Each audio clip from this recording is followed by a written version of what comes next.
Hi guys, ഇന്നൊരു പുതിയ ടിപ്പുമായിട്ടാണ് ഞാൻ വന്നിരിക്കുന്നത്. അതായത് നമ്മൾ കുട്ടികളെ വളർത്തുമ്പം പേരൻറ്റിങ് ഇതിൽ നടത്തുമ്പോൾ നമ്മൾ ഒരിക്കലും ഫോൺ യൂസ് ചെയ്യാൻ പാടില്ല. നമ്മൾ ഫോൺ യൂസ് ചെയ്യുമ്പോൾ അവർക്കും ഫോണിൻ്റെ അടുത്തുള്ള അഡിക്ഷൻ കൂടി വരും. അതുകൊണ്ട് തന്നെ നമ്മൾ കംപ്ലീറ്റ്ലി കുട്ടികളെ കെയർ ചെയ്യുന്ന ടൈമിൽ ഫോൺ നമ്മൾ അവോയ്ഡ് ചെയ്യുക. ഇതാണ് എനിക്ക് പേരൻസിൻ്റെ അടുത്ത് പറയാനുള്ളൊരു നിർദ്ദേശം. അല്ലാതെ നമ്മൾ കുട്ടികൾ ഫോൺ യൂസ് ചെയ്യുമ്പം അവരെ ക്രിട്ടിസൈസ് ചെയ്യാൻ നിന്ന കാര്യമില്ല. നമ്മളാണ് ഫസ്റ്റ് ഫോൺ മാറ്റി എന്ത് ചെയ്യേണ്ടത്, അവർക്ക് മാതൃക കാണിക്കേണ്ടത്.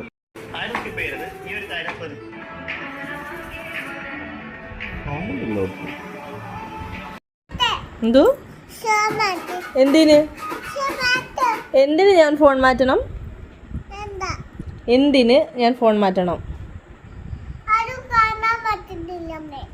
എന്നെ കണ്ടോ? ഞാൻ ഇവിടെ ഇരിക്കുമല്ലേ.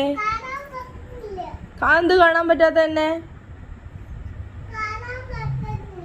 എനിക്ക് ഫോൺ കാണണം. അത് TV ആണ്, ഞാൻ ഫോൺ കാണാം.